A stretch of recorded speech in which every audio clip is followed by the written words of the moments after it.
These murals in Lincoln Park are dedicated to the victims and sufferers of HIV and AIDS.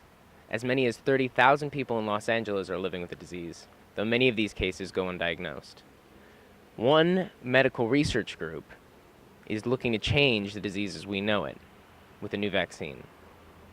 All right, my name is Miles. I am a clinical research assistant at the AIDS Research Alliance. I've been here for about a year, and currently we are doing a vaccine trial. Like many things in science, it's not a direct line. So, what I tried to point out in terms of vaccine research is, it's always taken a long time to produce a vaccine. Everyone wonders why.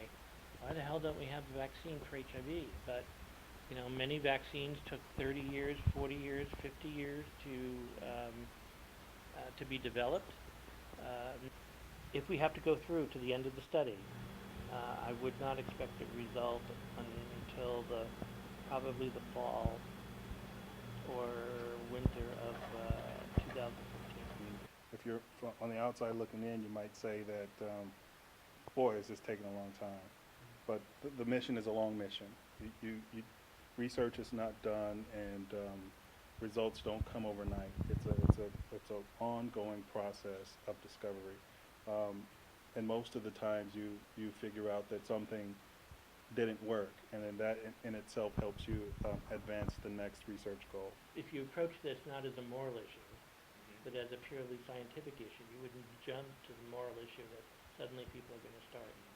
You would think, well, let's see what happens, and there's always been a tension when you're dealing with diseases that create fear, and moral attachments are made on those diseases.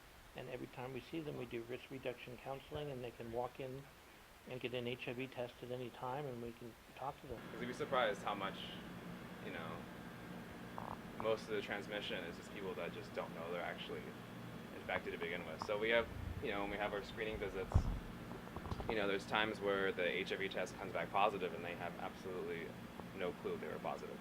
And, that's, to me, I think it's great because now they can, obviously it's devastating to get HIV. It's never anything fun to hear, but, to be able to take care of yourself after that and not potentially spread to anybody else, I think it's paramount.